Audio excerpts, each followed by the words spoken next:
What is up, Flutter devs? Today we're going to paint something called Metaballs, or as the Italians would say, a meet the balls. And Dan over at the Coding Train tells us that these things are actually an example of an isosphere. I don't know what that is, but it looks pretty cool when we paint it. So let's go figure out how we're going to do that with Flutter processing. Here we are in the Flutter processing example project, and we have open a 400 by 400 sketch that's ready for us to do whatever we want. Now, in the last couple of videos, we dealt with little circles that were expanding around the screen. The basis for Metaballs, as you can imagine, are things that are also pretty much circles, except instead of expanding in size, these things are moving around the screen with some kind of velocity. So I've left in the code the definition of circle, or at least part of the definition of circle, as we defined in the previous exercises. Now the difference is, to begin with, we're going to call this a blob instead of a circle. And though it does have an offset and a radius, it also has a velocity. And we're going to take that into the constructor.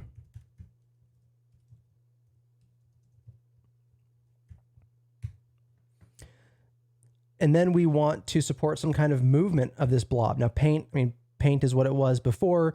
We have a 2-pixel stroke, which is white. We have a fill color. Actually, we're gonna change this to no fill, because most of the interesting stuff that we're gonna paint today is everything else on the screen related to the location of these blobs, but the blob is not what we're interested in, so we're not gonna fill it. And then we're gonna draw a circle. Paint, pretty straightforward. But we also want a move method, which we will implement here at some point. We can move, these will move with some velocity, and then they will paint. Now let's come up here to our actual sketch. Right now, all we're doing is setting up a 400 by 400 sketch to display these blobs. Obviously, we need some blobs to display. So we will create blob count, and for lack of a better number, we'll go with 6 of them. And the blob radius will be a constant as well at 20. And the blob speed, this is not, so velocity is speed with a direction. What we're saying here is that regardless of the direction, we're moving 5 pixels per frame. That's the speed in some direction. And then, of course, we need the blobs themselves. In setup, we're going to generate these blobs, 6 blobs, each with a radius of 20, with a random direction and speed of 5. So let's figure out how we're going to do that. For I 0, where I is less than blob count, I plus equals 1, we're going to say blobs, which is our list, dot add. We're going to add a new blob, a blob at offset. The offset is going to be any random location on the screen. So we're going to say random from 0 to width for the X, random from 0 to height for the Y. Radius is going to be the blob radius constant. And then the interesting part is the velocity. The velocity is going to be kind of random. The speed is set, but the direction is random. Here's how we're going to accomplish that. We're going to say offset dot from direction. This is a built-in way to construct an offset. We can create an offset from a direction. What is that direction going to be? It's going to be a random value between 0 and 2 times pi. 2 pi is the number of radians in a circle, same as 360 degrees. So you can look at this as a random angle. And then this, if that's all we define, sorry, let me import math here. That statement right there will give us a unit vector in a random direction. A unit vector has length 1. We want this vector, or our velocity vector, to have a length equal to blob speed. Now it's a random direction of length 5. That's our velocity. Okay, so now we have 6 blobs with a random offset, random velocity direction, and a radius. That's all we need for setup. When we come down here into draw, our goal is to draw those blobs in whatever their current location is and to update them. For that, we can say for blob in blobs, we are going to say blob.move, blob.move, paint and we'll pass ourselves in as the sketch. We can save that. We see the blobs. We see that they are not moving. That's because we haven't implemented move yet. The most obvious way to implement move is to say offset plus equals velocity. Well, one thing, I should probably be repainting the background for now. This is going to change later, but to get rid of that weird staggering effect, which is kind of cool, but it's not what we want. We're going to say background, let's make it black. The problem is they go off screen and never come back. So that's where move needs to be a little more intelligent than that. I'm going to, there's two ways we could do this. We could bounce the blobs off the edge of the available space, the edge of the sketch, based on the boundary of the blob, or we could base it off of the center of the blob. Visually, we should base it off of the edge, but in Dan's code, he actually based it off of the center position so that the blob can go halfway off screen and then it bounces back on. So that's what we will do here. We will say if offset dx is less than or equal to 0. Now, I guess if we were dealing with integer positions, this would be a simpler situation because we could just invert the velocity here. But the problem is, well, okay, maybe that's not true. So what I'm worried about is if a blob goes a little bit too far out of bounds, we might invert the velocity, and then the next frame, it's still slightly out of bounds. So we invert it again and it never escapes. It just oscillates back and forth. However, because, well, I guess because the length of the velocity vector is constant, that shouldn't ever happen. So I think what we can say here is if we are less than 0, or if the offset dx is greater than or equal to, and this requires knowledge of the size of the screen. So we need the screen size.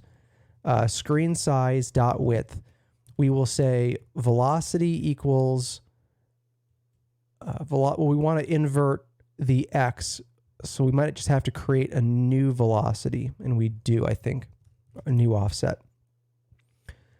So we want the opposite of velocity dx, and we want to keep the same velocity dy. We want to reverse the horizontal direction of the velocity if we have equaled or exceeded the boundary. We also want to do that same check for dy. So if dy is less than 0 or dy is greater than or equal to screen size dot height, velocity equals offset, we keep the same x direction, but we want to invert the y direction.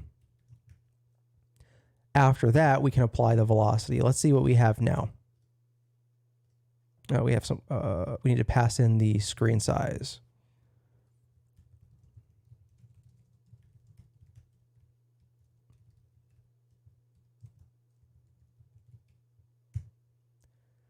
Okay, now we have our blobs, and these blobs will just keep moving around over and over again. Now this is kind of the basis for what, this is not the interesting part. This is not the Metaballs or the isosphere. This is not the cool stuff, but this was the necessary groundwork for us to actually do the cool stuff. So here in draw, right here, we want to paint the Metaballs. What does this involve? We need to paint every single pixel on the screen. We need to go pixel by pixel by pixel and figure out what color that pixel should be every single frame. This is not something you ever want to do on the CPU.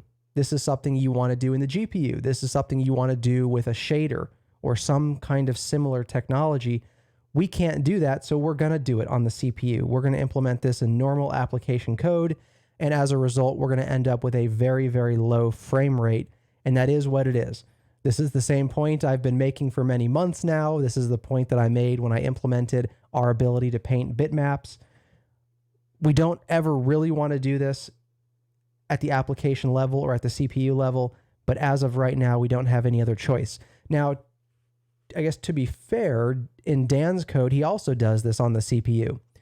But because processing is kind of a fully integrated solution specifically for these APIs, processing is probably much better at running these operations than Flutter is.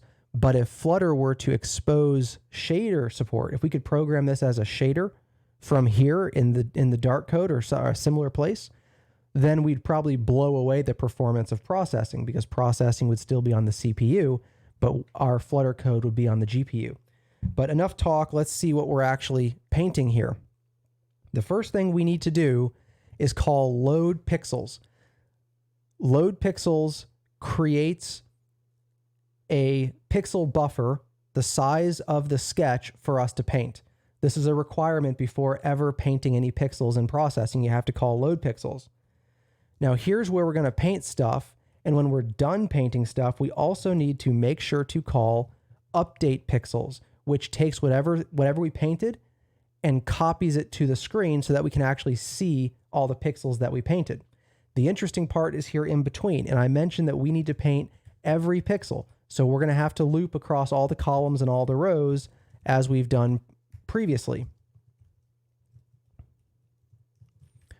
So that's the column iteration. Here's the row iteration.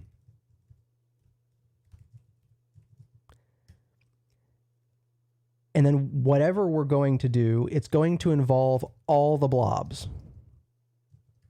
We're going to look at all the blobs here. So now what is this isosphere thing? Again, I haven't looked up the mathematical definition of it.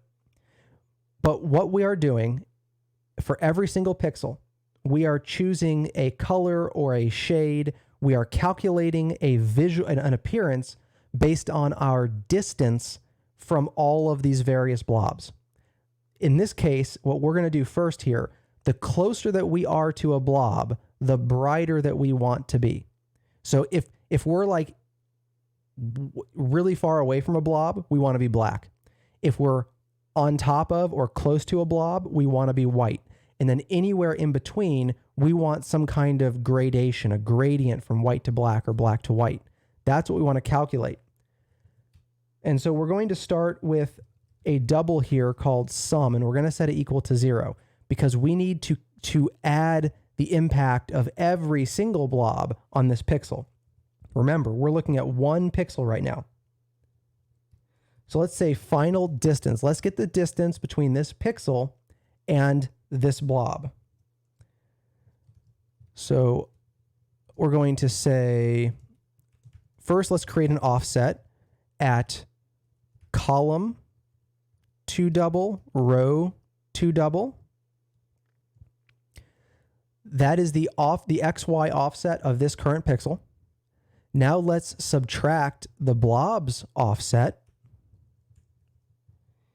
And for good practice, we should not be accessing private members. So I'm going to come down here and say offset, get offset underscore offset. And there, now we can access that in a reasonable way.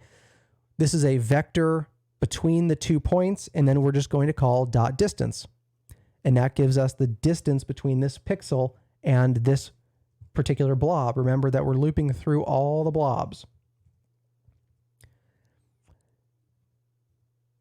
Now, in this case, we're going to sum a value that's useful for brightness. We're going to look at one alternate visualization after this. So I'm going to add a comment here that this line right here is about brightness.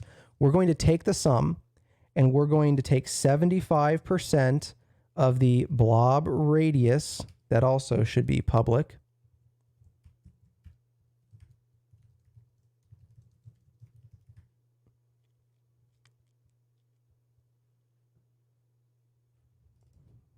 Double.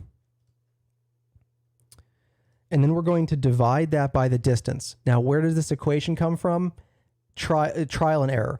Now, the radius divided by distance, that was a ratio. I mean, I got the original equation from Dan's code.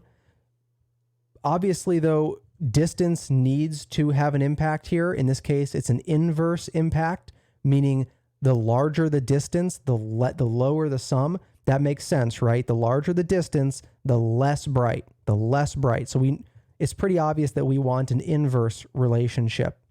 As far as taking 75% of the radius, that was just a value that seemed to work out. It gives us brightness for at least the radius of the blobs, but then not too much further than that. And we sum this up. Remember, we're looping through every single blob. We're grabbing the distance for every single blob, and we're adding them all together. So we're like stacking brightness on top of each other, which means if a few blobs are close together, we're getting like total white values near those blobs. Now, after we do this, let's see here, after we go through all the blobs and we sum up all of that brightness, we want to set the pixel color. The location of the pixel is column, row, and then the color, in this case, we're going to say HSV from AH. So HSV color, hue, saturation, value. Value is another term for brightness. We want the alpha to be 100%. The hue doesn't matter in this case because we're going to set the saturation at 0. By setting the saturation to 0, we're getting a gray value. And hue is the color. So color doesn't matter if it's going to be gray. The important part for us is the value. We're going to say sum, and we're going to clamp it. We're not going to go any lower than 0 or any higher than 100%. And then because color wants a regular color and not an HSV color, we're going to say toColor. Now, when I save this, we should get a really cool effect. For every pixel, this is what we're setting the color to. And every single pixel, we're setting the color. It's going to have no color, no saturation, which means it's gray. It's going to be fully opaque. But how bright is it going to be? It's going to be a value between 0 and 1 based on this sum, based on this summation of brightnesses. Let's see what happens. So two things are apparent. First, it is a really cool effect. You can see these blobs kind of morph together. The second reality is that we have a super low frame rate. We could check the logs, I guess, if we wanted to print it out, but I'm guessing we're at maybe a few frames per second, something like that. Because this is a 400 by 400 sketch, and we are visiting every single pixel in that sketch, every single frame, and for every one of those pixels, we're also visiting every blob. So this is 400 times 400 times 6 is roughly the number of operations that we're doing. Now, as far as why these things seem to merge together like this, it has to do with that summation again. That when two or three of these blobs get close to each other, all of the pixels in between those blobs are very close to multiple blobs, and they're summing all of those brightnesses together. And so that's how the pixels in between turn to white even when the blob is not directly over them. It's also kind of like a square law situation here, where instead of having a linear relationship based on distance, is if it was a linear relationship, we wouldn't really see this kind of impact. It would look more like a standard white to black gradation. But because the summation creates almost a square or an exponential of the distance, we get these pixels in between multiple blobs turning white before the blobs ever touch those pixels. So I think it's a really cool effect. We can make these things a little larger if we want and see what happens there. Let's take the radius to 30. And now we got more of a lava lamp kind of effect, right? Now I mentioned that brightness was just one visualization. Let's look at one other one. So both of those calculations, that calculation and that pixel assignment was based on brightness. Let's try colors. So here I'm just going to copy, again, this is another equation based on what Dan had in his work. Let's try 100 times the radius divided by the distance, which is going to be massive values compared to the previous values we had. And then we're going to set X column, Y row, but now the color assignment is going to be different. We're still going to use HSV color, and the alpha is going to be 1. The saturation is going to be 100%. The brightness is going to be 100%. But the interesting thing is going to be the value for the hue. Hue is actually an angle. Think of a color wheel, a circular color wheel. The hue is an angle on that color wheel. And we're going to take our sum and we're going to mod it by 360 degrees. And now when I save this, let's see what happens. By the way, let's also stop painting these blobs. And now we have something that almost looks like it could be a cell simulation. You know, like you have all the interesting stuff inside the cell, and you have the membrane, which is thicker around it, stuff like that, and they merge into each other. And so what's happening here? Well, we're generating very large numbers, but we're modding those numbers by 360. So every hue value is always between 0 and 360, even if the number is like 10,000. So every time that we change colors, every time we go from like blue to blue or red to red or green to green, that's one full movement around the 360 color wheel. And if we make a jump, like if we jump by 1,000 at a time or something like that, then we get really chaotic modulus values, because it's a semi-random question as to which color we're going to land on. It's like spinning the color wheel, and around it goes and lands on some random color. But the point is, as this calculation changes based on the distance from these blobs, this summation right here is that workhorse. That sum is deciding which color to apply to that pixel. And because the number is so large, we're getting a lot of difference in color. Let's see what happens if let's go back down to our original equation. Okay, so that clearly isn't making enough difference at all. It's all red. Let's try 10 times the radius. Okay, now we're starting to get a little something, but at 10 times the radius, I guess dividing by distance in this way, we're dropping off so quickly that we just end up in this lull of red almost immediately. Let's try 20. Okay, a little more effect. So the higher that we multiply this, the further out we get. But notice still how quickly it drops off to almost nothing. The red is essentially where we stop having any impact. That happens almost immediately. And the larger we go, the wider that impact is, see?